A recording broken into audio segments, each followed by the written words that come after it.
જય ગુરુદેવ અને જય શ્રી કૃષ્ણ મિત્રો। આજ તો ટિફિનમાં બનાવવાનું હતું આપણે ભરેલા રીંગણનું શાક, આપણું તો ફેવરેટ હો।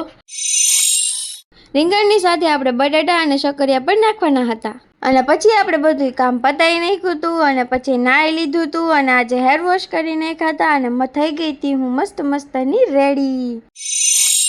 અને પછી આપણે સવારમાં આજે બહાર જવાનું હતું। સવાર તો નહોતી, આઈ થિંક 10:30 થી 11 વાગ્યાનો ટાઈમ થઈ ગયો હશે અને જવાનું હતું અમારે રખડવા। એવું ન બોલાય, અમે ગાર્ડનમાં જતા હતા છોકરાઓને લઈને, કેમ કે આજે પપ્પા અને મમ્મી છે ને વ્યવહારિક કામથી બહાર ગયા હતા, તો આજે બેનની સાથે હું ગઈ બંને છોકરાઓને લઈને, કેમ કે એ બંને પછી આખો દિવસ ઘરે રહે ને તો કંટાળી જાય, એટલે છે ને થોડીક વાર એને બહાર લઈ જવાના। પછી આ છોકરો જો હિચકાઈ ખાય છે ને લોલીપોપ ખાય છે, હા એની મોજ। બધા છોકરાઓ જોવો કેવા મસ્ત ગાર્ડનમાં રમે છે, બધા એના દાદા દાદી એની જોડે આવ્યા હોય અને પછી આ છોકરો છે ને એના દાદીમાની હારે આવ્યો તો કેવો મસ્ત છાનો માનો રમતો તો એકલો।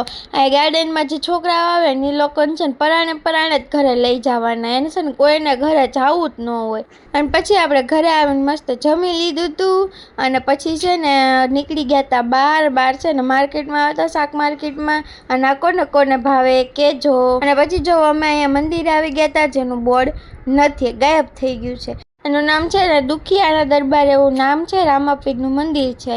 એટલે આ સાઈડથી અમે નીકળ્યા હતા ને તો આટો મારતા જઈએ એમ।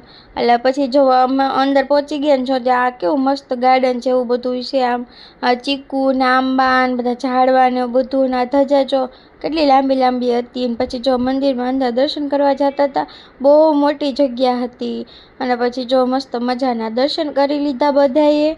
અને જો અંદરથી મંદિર બતાવું, જો આવું છે ઘોડી ને એવું બધું, માતાજીનું ફોટો ને એવું બધું છે। અને પછી જો આપણો વિડીયો ઉતરે છે, ચલો ફટાફટ દાદરા ઉતરી જાઓ। પછી જો આ ધજાનો વિડીયો છે ને હમણાં સરખો થોડોક નહોતો આવ્યો ને અત્યારે પાછો ઉતાર્યો, તો અત્યારે કેવું થયું, ધજા લાંબી ઉડતી હતી ને તો હું પૂછડું લેવા જાઉં તો આગળનું રહી જાય, આગળનું લેવા જાઉં તો પૂછડું રહી જતું હતું। અને પછી જઈને આપણે નીકળી ગયા હતા ઘર તરફ નીકળતા હતા, ત્યાં જઈને જો આ ગાડા જોવો કેવા ધૂળ ખાય છે, તેને ઢાંકી દીધા છે, તો કાંઈ નહીં ભલે ધૂળ ખાતા। પછી આપણે ઘર તરફ હાલતા થઈ ગયા અને જોઈ ગયા પાણીપુરીની લારી। પછી આપણે પાણીપુરી ખાઈ લીધી અને પછી યોગીને લઈ ગયા ડીમાર્ટમાં, તો ડીમાર્ટમાં એણે દડા જોઈ કે મારે દડા રમવા પડે, તો એણે દડા રમી લીધા। પછી અમે આવી ગયા ઘરે અને ચોકલેટ લાવ્યા હતા ને બંને ભાઈ બહેનને આપી દીધી ચોકલેટ ને એ બંને ખાઈ લીધી અને પછી ખાધું પીધું અને રાજ કર્યું। આજની વાર્તા પૂરી। Like share subscribe.